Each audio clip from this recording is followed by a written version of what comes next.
Nearly 5 years ago, 17-year-old Kyle Cobb's young life was changed forever with a crushing diagnosis delivered during a trip to the emergency room. And the doctor, she didn't have a nice look on her face. She had a sad look on her face, a disappointed look, a look of concern. And she was like, "You have end-stage renal failure."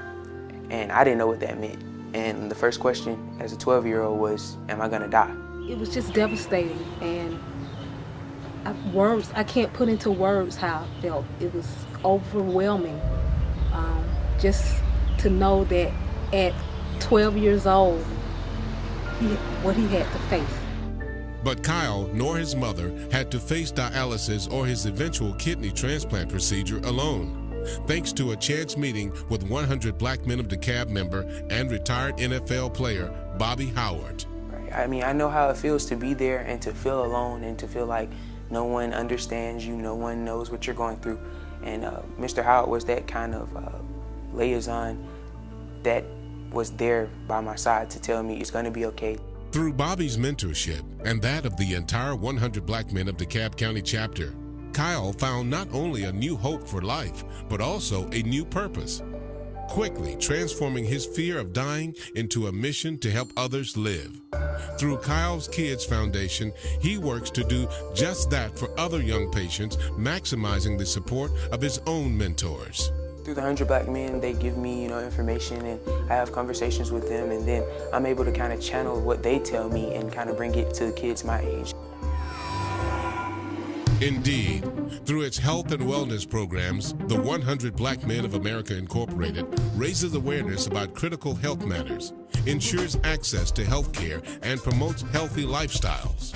In this area of health and wellness, it's a very important topic for our community, for our membership and others. And one of the things that we know is that if we enhance the awareness around good, healthy living, eating habits, and behavior, we actually save lives. With such afflictions as diabetes, high blood pressure, and obesity disproportionately affecting the African American community, the 100's program aims to improve the health of the entire family. The youth movement was created to provide structured fitness programs and nutrition education programs and character development programs to really give our children a chance at life. Launched as a tool for local chapters to get youth across the country moving, the 100's youth movement has evolved into a global health initiative reaching as far as Paris, France. We've taken our children internationally. We've taken them to Athens, Greece. We took some young athletes who did very well in the International Children's Games in Scotland. We integrate a comprehensive education and mentoring program whenever we take our kids around the country or overseas. Strategically serving the needs of more than 125,000 youth throughout its 110 chapters, 100 members across the globe collectively provide mentorship across each of its 4 for the Future programmatic initiatives.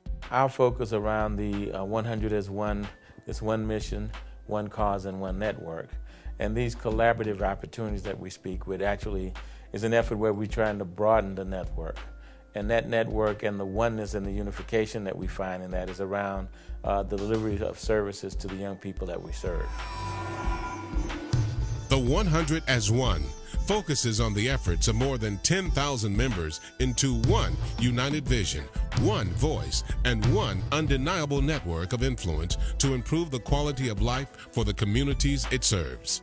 If we're going to train young people in Montgomery, Alabama, then that training we do in Montgomery is going to be consistent to the training in New York, LA, Las Vegas. So one, to make sure we're on one accord in how we do business.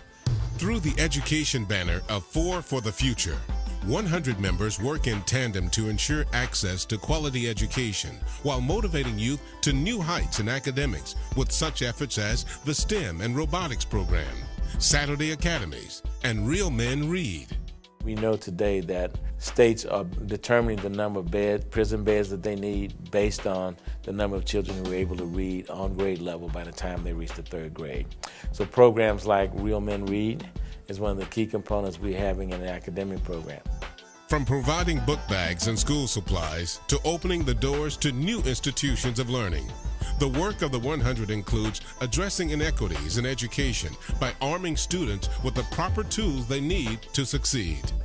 We were standing in front of them to say, hey, listen, in spite of the situation, in spite of the current conditions, you can do whatever it is that you set your mind to.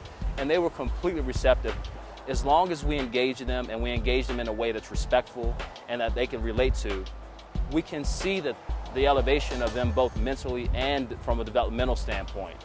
If you tie to our 4 for the future and you look at mentoring, education, health and wellness, and economic empowerment, it's not by accident that those 4 pillars are there.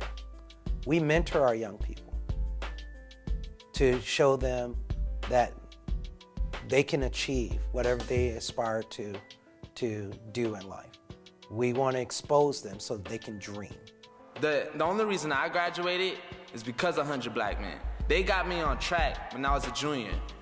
Like the year before that, 9th grade to 10th grade, all I had was D's and F's. Junior year, I started switching around because of the fact that I joined the chapter and they started changing me. Or, you know what, let me rephrase that. They started helping me to change myself. Mentoring the 100 Way across a lifetime includes cultivating youth from the elementary school classroom to the college campus and beyond. One time that they were able to give me advice, I was actually in the process of starting the chapter. I really had an idea, but I needed some type of pioneering, some guideway. It was just them, the encouragement along the way that they gave and just having that positive feedback from them that kept me on my toes. It's because of them that a lot of the things that I believe in today that I'm able to accomplish because of the positivity and the energy that I receive from them. Through the rapidly growing Collegiate 100 program, college-age students enjoy the chance to serve in the role of both mentee and mentor. We really want to create a pipeline into our adult chapters, so once they graduate college, they will affiliate with a 100 Black Men chapter wherever they may end up. The 100's mentoring mission extends to economic empowerment as well. What we're trying to do is to position people to be more knowledgeable. It's often said that, if you give a person a fish, they eat for a day. If you teach them how to fish, they eat for a lifetime. So what economic empowerment is about in many ways is creating that kind of sustainability where people do grow for a lifetime. By hosting regular workshops, events, and annual youth competitions, the 100 works to ensure financial literacy and to seed the growth of entrepreneurial pursuits, such as with Kyle's Kids Foundation. My partnership with the 100 Black Men of America will save lives. Embracing one mission, one cause, one network. The evolution of the 100 Black Men of America's sustained impact through its 50 years of service is best demonstrated by the evolution of the mentees. Your investments have helped us to accomplish things that we never could imagine some 8 years ago. I stand before you today as a Gates Millennium Scholar, a former White House intern, a Carnegie Mellon Public Policy Fellow, and a recipient of graduate-level scholarships to almost every Ivy League institution that you can name. Now, I'm going to be honest with you. I call it God's work. God put us where we are to be able to do what we do for the young people we serve and their families throughout this country, throughout this nation, and globally. A big part of our mentoring process is about exposure. Once these kids actually see these opportunities, we're surprised how that light bulb goes off. That motivation and that spirit and that inspiration begins to take hold. And then all we have to do is sit back and watch them fly.